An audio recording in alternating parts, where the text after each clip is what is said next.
azeite que eram destinados aos levitas, cantores e porteiros, bem como as contribuições para os sacerdotes.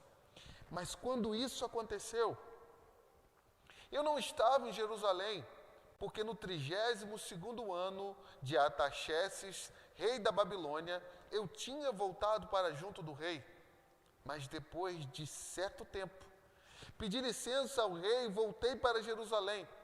Então soube do mal que Eliasibe havia feito para beneficiar Tobias, cedendo-lhe uma sala nos pátios da onde, irmãos?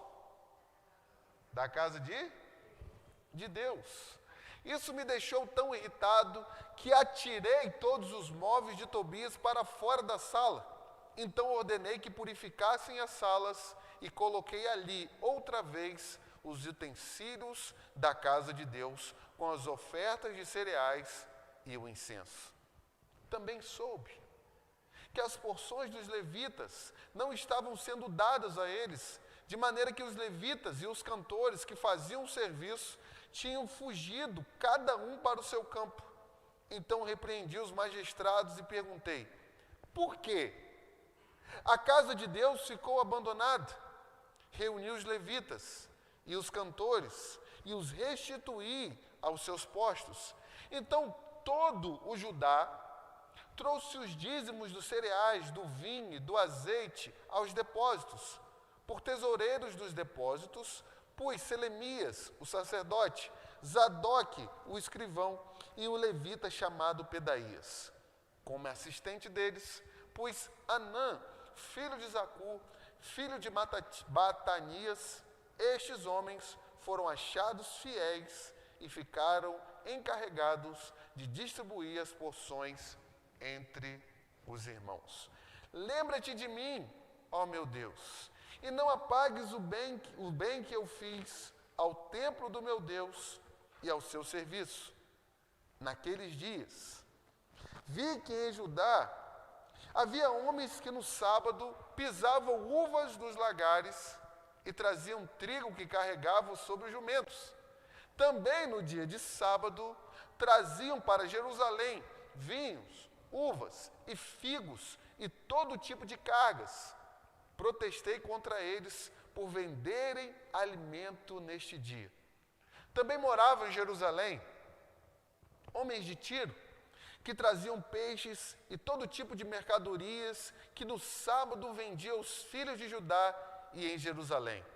Repreendi os nobres de Judá e lhes disse: que coisa errada é essa que vocês estão fazendo? Estão profanando o dia de sábado? Por acaso os pais de vocês não fizeram o mesmo, levando o nosso Deus a trazer todo este mal sobre nós e sobre essa cidade? E vocês ainda estão trazendo ira maior sobre Israel, profanando o sábado. Quando os portões de Jerusalém começavam a projetar a sua sombra antes do sábado, ordenei que fossem fechadas e determinei que não fossem abertos a não ser depois do sábado. Coloquei algum dos meus servos junto aos portões para que nenhuma carga entrasse no dia de sábado. Então, os negociantes e os vendedores de todo tipo de mercadorias pernoitaram fora de Jerusalém 1 ou 2 vezes. Eu os repreendi e lhes disse: por que estão passando a noite diante da muralha? Se fizerem isso outra vez, eu usarei da força. Daí em diante, não voltaram mais no sábado.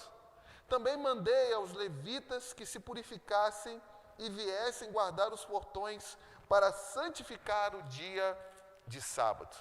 Também nisto, lembra-te de mim, ó meu Deus, tem piedade de mim por tua grande misericórdia. Vi também, naqueles dias, que judeus haviam casado com mulheres asdoditas, amonitas e moabitas, e seus filhos falavam metade palavras em língua de Asdod, ou na língua do seu respectivo povo, mas não sabiam falar o que, meus irmãos? A língua dos judeus, ou a língua judaica. Eu os repreendi, os amaldiçoei, espanquei alguns deles e arranquei os seus cabelos. E fiz jurar em nome de Deus, dizendo: não deem mais as suas filhas em casamento aos filhos deles, nem não escolham mais as filhas deles para os seus filhos ou para vocês mesmos. Não foi por causa disso que Salomão, rei de Israel, pecou. Entre muitas nações não havia rei semelhante a ele. Era amado por seu Deus, e Deus o colocou como rei sobre todo Israel. Mas as mulheres estrangeiras o fizeram cair no pecado. Será que devemos dar ouvidos a vocês para fazermos todo esse grande mal, sendo infiéis ao nosso Deus, casando com mulheres estrangeiras? Um dos filhos de Joiada, filho do sumo sacerdote Eliasibe, era genro de Sambalate, o Eronita. Por isso, eu o expulsei da minha presença. Lembra-te deles, ó meu Deus, pois contaminaram o sacerdócio e a aliança sacerdotal e levítica. Verso 30. Assim, eu os purifiquei de tudo o que era estrangeiro e organizei o serviço dos sacerdotes e dos levitas, cada um na sua função. Organizei também o fornecimento de lenha em tempos determinados, bem como das primícias. Lembra-te de mim, ó meu Deus, para o meu bem. Amém? Não feche a sua Bíblia, vamos falar com Deus. Pai Santo, nós te agradecemos, ó Deus. Obrigado, Pai, por essa trajetória, ó Deus, de tantos meses, nos quais tivemos a oportunidade, ó Pai, de meditar nesse livro. E agora, Deus, quando chegamos no último capítulo desse livro de Neemias, nós pedimos que uma vez mais o Senhor nos ensine, ó Pai, o Senhor nos direcione, nos mostre, ó Pai, como viver, ó Pai, de forma digna e que honre ao Senhor. Pai Santo, nós te pedimos que nessa hora o Senhor alcance o nosso coração com graça, o Senhor fortaleça o nosso espírito e que haja agora, Deus, espírito de iluminação, para que juntos, ó Pai, possamos compreender a Tua palavra. É tudo isso que eu te peço e faço isso em nome de Jesus. Amém. Meus irmãos, não abaixe a guarda. Não abaixe a guarda. Neemias 13, versos de 1 a 31. Um dos grandes perigos que rondam a todos nós que estamos presentes aqui nessa noite, você também que nos acompanha em casa, se chama acomodação. O grande perigo da acomodação em nossas vidas é aquela ideia de que tudo está bem, tudo está tranquilo, tudo está exatamente no seu devido lugar. Todas as vezes, meus irmãos, que nós pensamos assim, todas as vezes que nós somos levados por esse tipo de pensamento, pode ter certeza que nós estamos correndo um grande perigo na nossa vida familiar, na nossa vida profissional, na nossa vida espiritual. Nós corremos um grande perigo, desse perigo chamado acomodação, de nos acomodarmos em nosso casamento. Talvez a gente passa muito tempo de casado e acha que a gente não precisa fazer mais nada, a gente precisa fazer um agrado para a nossa esposa, a gente precisa fazer um agrado para o nosso marido, a gente não precisa sair um pouco da rotina e vivenciar realidades diferentes, porque nós já estamos acomodados. Mas a gente corre um grande perigo de também se acomodar no relacionamento com os nossos filhos. Talvez a gente pense e entenda que os nossos filhos já cresceram, que os nossos filhos já estão independentes, que a gente não precisa mais ter um tempo proveitoso com eles, dialogar com eles, vivenciar algum momento diferente com eles, porque nós nos acomodamos no relacionamento com os nossos filhos. Mas, meus irmãos, preste bem atenção, a gente corre um grande risco de se acomodar no nosso trabalho.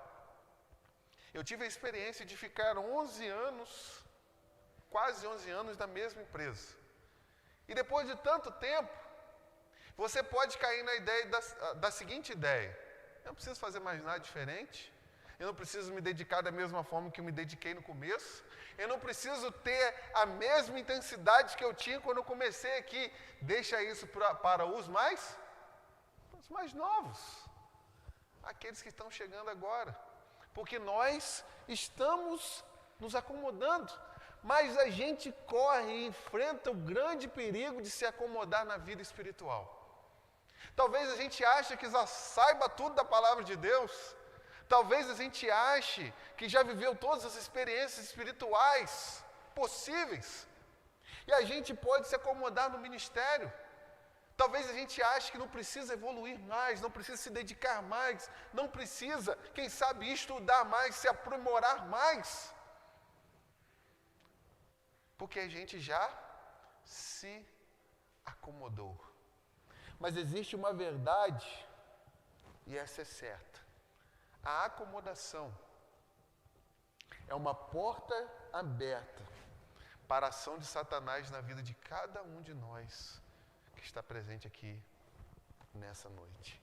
Esse texto longo de 31 versículos que nós acabamos de ler vai mostrar para nós o povo de Israel. O povo de Israel que, depois de viver experiências tão maravilhosas durante 13 anos sob o governo de Neemias, de repente esse povo se acomodou. Esse povo baixou a guarda. E, de forma muito triste, um trabalho de 13 anos foi por água abaixo. Diante disso, meus irmãos, a pergunta que nós precisamos responder nessa noite, quem está comigo, diga amém? Não é o frio não, né, gente? Vocês estão comigo aí, né? Então, diante dessas verdades, a pergunta que nós precisamos responder nessa noite é a seguinte: o que nós devemos fazer para nós nunca abaixarmos a guarda? Se você pode, com a sua Bíblia aberta, acompanhe comigo a exposição desse texto. Primeiro ponto que eu quero destacar com os irmãos aqui nessa noite é que, sem liderança comprometida com Deus, o povo se desgarra como ovelhas. Note comigo o verso de número 6, por favor, que diz assim para nós: mas quando isso aconteceu, eu não estava onde? Aonde, irmãos? Em Jerusalém, porque no 32º ano de Artaxerxes, rei da Babilônia, eu tinha voltado para junto do rei. Note comigo, preste atenção aqui em mim agora. Então, toda essa história que Neemias vai narrar do verso 4 até o verso 31, ele vai iniciar essa história mostrando para nós que, depois de ter cumprido seu primeiro mandato como governador em Israel, no qual ele passou 13 anos, ele precisou voltar para a Babilônia para prestar contas ao rei Artaxerxes daquilo que ele havia feito. Então, nesse período que Neemias ficou fora, foi tempo suficiente, ou seja, 12 anos que ele ficou fora, para o povo começar a definhar. E a primeira coisa que nós notamos que aconteceu com o povo, que o povo começou a se esfriar, gente. Aquele povo que experimentou um avivamento no capítulo 9, que nós vimos no capítulo 10, foi um povo agora que estava indiferente às coisas de Deus. Mas esse povo também começou a quebrar todas as alianças que eles haviam prometido. O capítulo 10 foi um capítulo no qual nós passamos que o povo fez diversas alianças com Deus. Eles não fizeram uma aliança com Neemias, mas eles fizeram aliança com Deus. E nesses 12 anos, uma por uma foi sendo quebrada. Mas esses 12 anos dos quais Neemias esteve fora, foi tempo suficiente para esse povo experimentar o mundanismo, mostrando para nós uma lição muito preciosa. Quando o povo não tem uma liderança comprometida com Deus, comprometida com as coisas de Deus, comprometida com a verdade de Deus, rapidamente esse povo se desvia do caminho do Senhor. Vocês lembram comigo que Neemias foi, mas ele deixou líderes que deveriam dar prosseguimento com aquilo que ele estava fazendo. Mas eles não tiveram pulso suficiente para manter o povo firme nos caminhos do Senhor. Quem lembra aqui de Moisés? De repente Moisés abandona o povo e sobe para o monte. E ali passa 40 dias e 40 noites. E quando Moisés volta, Moisés encontra um povo fazendo uma festa regada de orgia. E não somente isso, um povo que estava adorando um bezerro de ouro, porque Arão não teve pulso para manter o povo firme nos caminhos do Senhor. Quando não existe uma liderança comprometida com Deus, o povo se desvia como ovelha. Mas a segunda coisa que esse texto ensina para nós é que o tempo que Neemias esteve fora, a casa de Deus foi profanada. O centro de Israel, o centro de Jerusalém era a casa de Deus. Então, todas as mudanças que iriam acontecer com esse povo partia do seu relacionamento com Deus. Então, no período que Neemias sai, a casa de Deus foi profanada. Sabe como? Preste atenção comigo. A primeira profanação que a gente vai observar aí é que a família sacerdotal se uniu com o inimigo. Olha o verso 4, por favor. Olha o que diz para nós. Antes disso, o sacerdote Eliasibe, encarregado dos depósitos do templo do nosso Deus, parente de quem? Parente de quem, irmãos? Tobias. Agora olha o verso de número 28. Um dos filhos de Joiada, filho do sumo sacerdote Eliasibe, era genro de quem, meus irmãos? De quem? Sanbalate. Está dando para vocês entenderem? O povo se uniu, os líderes, os sacerdotes se uniram com os maiores inimigos que Neemias tinha. Os 3 inimigos que mais deram trabalho para Neemias nesses 13 anos. Sanbalate, Tobias e Gesem.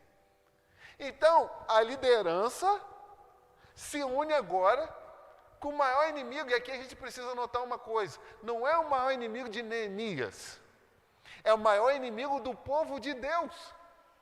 E ele se junta com esses inimigos a ponto de se casarem com as filhas deles. Mas note comigo que eles levaram, em segundo lugar, eles levaram o inimigo para dentro da casa de Deus. Olha o verso 5. O verso 5 diz assim para nós: havia cedido para este quem? Tobias, ok? Havia cedido para este uma grande sala. Era ali que se depositavam as ofertas de cereais, o incenso, o utensílio, os dízimos dos cereais, do vinho, do azeite, que eram destinados aos levitas e aos cantores. Vocês estão parando para entender o que está acontecendo, meus irmãos? Está dando para entender a profundidade disso? O texto está dizendo para nós que só foi Neemias sair, só foi Neemias ir embora, só foi Neemias passar um tempo fora, que eles pegaram o inimigo, não se deram por satisfeitos de fazer aliança com eles de casamento, mas pegaram o inimigo e arrumaram um lugarzinho para ele aonde? Dentro da casa de Deus. Seria cômico se não fosse trágico. E ali estava o inimigo do povo de Israel, exatamente dentro da casa de Deus. Isso nos leva ao terceiro ponto da nossa reflexão.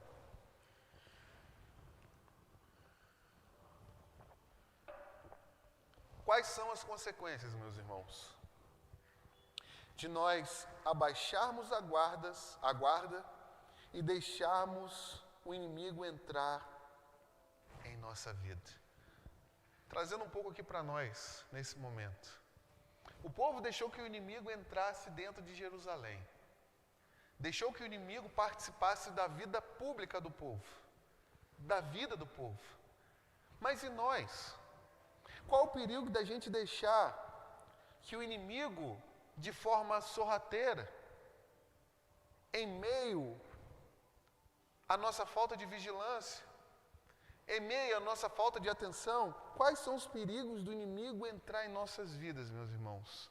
Uma coisa é certa: Satanás não pode possuir ninguém que tenha o Espírito Santo de Deus, mas ele pode nos influenciar a viver de forma contrária à palavra de Deus. E todas as vezes que nós damos espaço para o inimigo, a gente precisa entender uma coisa: ele não brinca. Porque Satanás veio para matar, roubar e destruir. Mas nós precisamos entender e saber que esse inimigo, quando ele entra, ele bagunça tudo. Note que o local no qual agora Tobias estava era o local onde se guardava os dízimos e as ofertas. Então ele chega, bagunça tudo e toma um lugar que não era dele. E passa a dominar e governar o lugar que não era dele, mas que era consagrado a quem? Está dando para pegar a ideia? Um lugar que era consagrado a Deus. Mas quando o inimigo entra, ele coloca para baixo aquilo que nós levamos tanto tempo para construir. E ele, como eu já disse, passa a ocupar o lugar que era de Deus em nossas vidas. A gente passa a dar atenção às coisas não de Deus, mas às coisas que o inimigo começa a projetar em nossas vidas. Mas, olhando para o povo de Israel agora, quais foram as consequências desse povo deixar que o inimigo entrasse na vida deles, entrasse dentro de Israel e ali permanecesse durante esses 12 anos? E a primeira consequência, meus irmãos, foi que o povo se esqueceu da casa do Senhor. Se você notar comigo o verso de número 10 e o verso de número 11, Neemias vai dizer assim: também soube que as porções dos levitas não estavam sendo dadas a eles, de maneira que os levitas e os cantores faziam o serviço, tinham fugido para o seu campo. Então repreendi os magistrados e perguntei: por que a casa de Deus ficou abandonada? Se você notar comigo, a primeira consequência que existe aí é o povo esquecer não só da casa de Deus, mas também de sustentar a casa de Deus. O lugar que era para receber a oferta, ali estava morando Tobias. E se não há mais lugar para que se recebam ofertas, não tem como os levitas se dedicarem ao serviço do Senhor. Os levitas vão passar fome? Os levitas vão mendigar? Mas os levitas abandonaram o serviço do Senhor e foram trabalhar nos seus campos para se sustentar. Porque o povo, depois que o inimigo entrou na vida deles, na casa do Senhor, começou a se esquecer do serviço do Senhor, do sustento da casa do Senhor. E provavelmente de cultuar ao Senhor. Quem aqui já leu o livro de Malaquias? Não precisa responder para mim, não. Mas quando Malaquias se levanta para profetizar, é no exato momento que Neemias estava fora de Jerusalém, nesses 12 anos. Malaquias condenando várias práticas que o povo fazia. E uma delas era o quê? Não entregar os dízimos e as ofertas. Deu para fazer a conexão? Mas uma outra coisa que aconteceu com o povo é que, em segundo lugar, quando o inimigo entrou na vida do povo de Israel, o povo passou a desprezar o dia do Senhor. Se você olhar na sua Bíblia, no verso 15 e no verso 18, Neemias ficou sabendo que o povo estava trabalhando no sábado, movimentando cargas no sábado, fazendo algo que eles mesmos haviam se comprometidos a não mais fazer, repetindo a mesma prática e o mesmo erro que levaram eles a se tornarem escravos na sua própria terra. Eu vou citar um texto aqui, você não precisa abrir, mas acompanhe comigo. Antes do cativeiro, antes do povo se encontrar nessa situação, Jeremias capítulo 17, verso de 21 a 23, Neemias disse assim para o povo: assim diz o Senhor, para o próprio bem de vocês.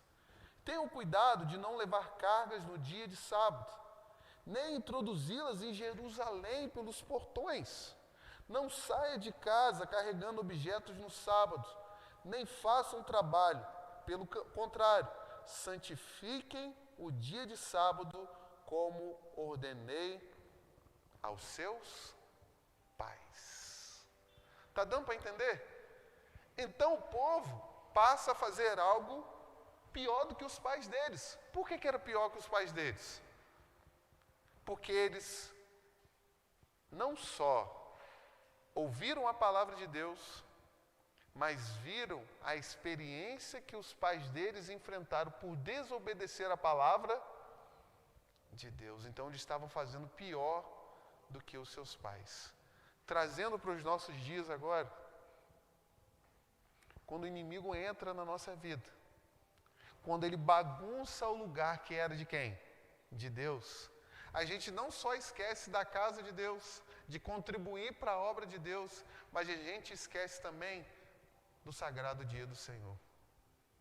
A gente procura fazer qualquer coisa que exista, exatamente no dia que nós deveríamos consagrar o coração a servir e a adorar a Deus. Sabe por quê?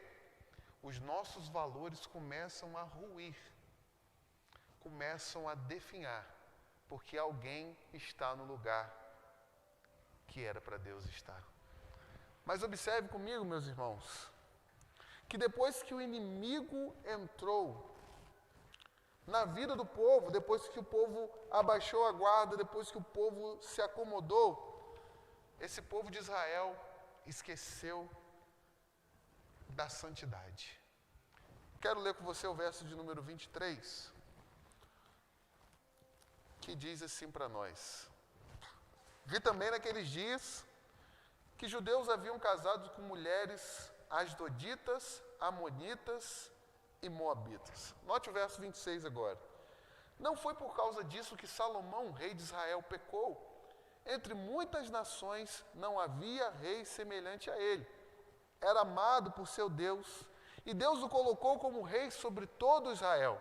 Mas as mulheres estrangeiras fizeram cair no pecado. Existe uma grande, ou algo muito comum, de nós observarmos um navio navegando por cima do mar. Mas algo absurdo e extremamente perigoso é quando esse mar passa a entrar onde, irmãos? Dentro do navio. E quando o mar passa a entrar dentro do navio, inevitavelmente, o que vai acontecer com esse navio?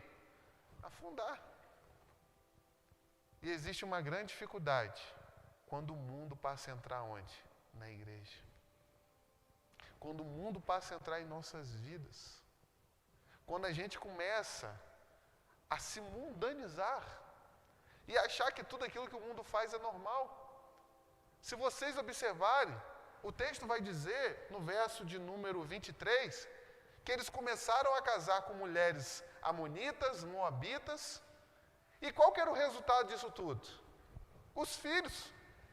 Os filhos passaram a falar, eu conversava com o Manu hoje, né? Os filhos passavam a falar não a língua hebraica, não a língua do povo de Deus, não a linguagem de Sião, mas passaram a falar a linguagem das mães, dos pais. Agora eu pergunto para vocês, qual seria o resultado disso daqui a mais ou menos 10 anos? o povo nem mais conseguiria fazer. Meu irmão, Satanás é muito sujo. O povo nem mais conseguiria entender o quê? A palavra de Deus que era escrita em quê? Em hebraico. Porque o povo, sem vigiar, passou a se misturar com o mundo e perder a sua essência. Existe algum problema da gente ter amigo no mundo, da gente ter parentes no mundo, da gente ter amigos no mundo? De forma nenhuma. Existe o problema quando essas pessoas passam a ditar a nossa agenda. Existe problema quando, ao invés de nós influenciarmos essas pessoas, a gente passa a ser influenciados por elas. E aí, ao invés dessas pessoas se tornarem semelhantes a nós e vir para dentro do nosso contexto, nós, por ter o coração inclinado para a maldade, passamos a vivenciar e entrar no contexto deles. Era isso que acontecia com o povo. Mas não somente isso. Em Oséias capítulo 7, texto muito precioso, verso 8 e 9 diz assim para nós: Efraim, ou seja, o povo de Israel, se mistura com os povos e é um pão que não foi virado na hora de assar. Estrangeiros sugam a sua... Note bem isso, irmãos. Olha só o que o texto vai dizer. Estrangeiros sugam as suas forças e eles nem percebem. Deu para notar? Esse relacionamento, esse envolvimento, leva-nos a ir perdendo as nossas forças dias após dias. E o pior de tudo é, sabe o quê? Que a gente nem percebe. Quando a gente vai se dar, tomar um choque de realidade, talvez a gente acabe parando como um filho pródigo, na lama, não tendo mais nada. Mas em quarto e último lugar nessa noite, quais foram as atitudes que Neemias tomou para uma vez mais conseguir restaurar tudo aquilo que o povo havia perdido, que nos ensina a tomar algumas atitudes em nossas vidas, algo prático para nós nesse momento. A primeira coisa que Neemias fez é que ele foi radical com o pecado. E em ser radical com o pecado, Neemias expulsou o inimigo da casa de Deus. O verso 8 e 9 vai mostrar para nós que quando Neemias ficou sabendo disso, ele foi lá na casa de Deus, vê se está correta a minha interpretação. Ele foi na casa de Deus, pegou o inimigo, jogou fora, tirou de lá de dentro e mudou os móveis de lugar. É isso que está escrito aí? Não, meus irmãos. Ele não mudou os móveis de Tobias de lugar. Ele jogou tudo fora. Ele não deixou alguma coisa guardada ali para dar saudade, para lembrar, não. Ele tirou todos os móveis de Tobias da casa de Deus. Ele fez uma limpeza completa naquele lugar. Meus irmãos, só homens, preste bem atenção, só homens e mulheres de coragem são aqueles que marcam a história. Para que Neemias tirasse alguém tão influente dali, que estava dando tanta dificuldade, ele precisava ter coragem. Então eu e você que estamos presentes aqui nessa noite precisamos ter coragem para ter a postura certa de tirar aquilo que o inimigo colocou dentro da nossa casa. Mas não somente isso. Neemias, na sua atitude radical contra o pecado, ele confrontou o povo, mostrando para nós que a mudança verdadeira só acontece em nossas vidas através do confronto e do posicionamento. Não é passar a mão, não é achar que está tudo normal, não é achar que está tudo bem, mas a mudança só muda, a mudança só acontece, perdoa a redundância, quando a gente se posiciona e quando a gente confronta aquilo que está errado. Mas a segunda coisa que Neemias fez é que ele organizou tudo outra vez. Olha o verso 30 para encerrar nessa noite. Assim, eu os purifiquei de tudo que era estrangeiro e organizei o serviço dos sacerdotes, dos levitas, cada um na sua função. Verso 31. E organizei também o fornecimento de lenha em tempos determinados, bem como as primícias. O que a gente precisa organizar em nossas vidas? O que a gente precisa ajustar em nossas vidas para que a gente volte à nossa comunhão intensa com Deus? Talvez a gente precise, de fato, reformar a nossa vida espiritual. Talvez que a gente precise, de fato, restabelecer os altares que estão caídos dentro da nossa casa. Talvez o que a gente precise fazer de fato, voltar tão somente àquela comunhão com Deus que a gente tinha antigamente. A oração, a leitura da palavra, o brilho nos olhos, quando a gente não era acomodado com as coisas da vida cristã. Quando, de repente, quando a gente pecava, aquilo doía, aquilo machucava, aquilo nos incomodava, aquilo nos fazia mal. E eu quero que a igreja entenda hoje, que isso não aconteceu de uma hora para outra. 12 anos. Satanás só foi plantando. Devagar, devagar. Porque quando Neemias terminou a obra, o povo entendeu. Nós vimos semana passada. Nós até fizemos uma analogia. Se o povo está sobre os muros, é porque o inimigo está derrotado. Mas pegando um gancho da semana passada, o inimigo nunca desiste. Ele nunca desanima. Ele tão somente dá uma trégua, esperando o momento que eu e você vamos abaixar a guarda. Nos acomodar. Isso aqui é muito sério, irmãos. Quando a gente for abrir os olhos para perceber,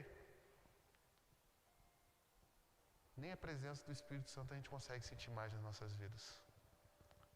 O tão longe e o quão para longe a gente foi da presença de Deus. E eu termino, meus irmãos, com 3 aplicações que abrangem, de certa forma, todo esse livro que nós passamos esse tempo todo aqui estudando. E a primeira aplicação é a seguinte: o preço da liberdade é a vigilância. Se eu e você quisermos, de fato, sermos livres, pessoas livres, a gente nunca pode deixar de ser vigilantes. A gente nunca pode abaixar a guarda. A segunda lição: a restauração do povo de Deus precisa passar por 2 coisas simples: palavra e oração. Palavra e oração. Palavra e oração. Palavra e oração. Mas, em último lugar, a restauração do povo de Deus depende de uma liderança comprometida com Deus. A partir do momento que nós nos comprometermos de fato, não com a igreja, não com as pessoas, mas a partir do momento que nós nos comprometemos com Deus, aí de fato, Deus vai começar a operar em nossas vidas. Vamos ficar de pé?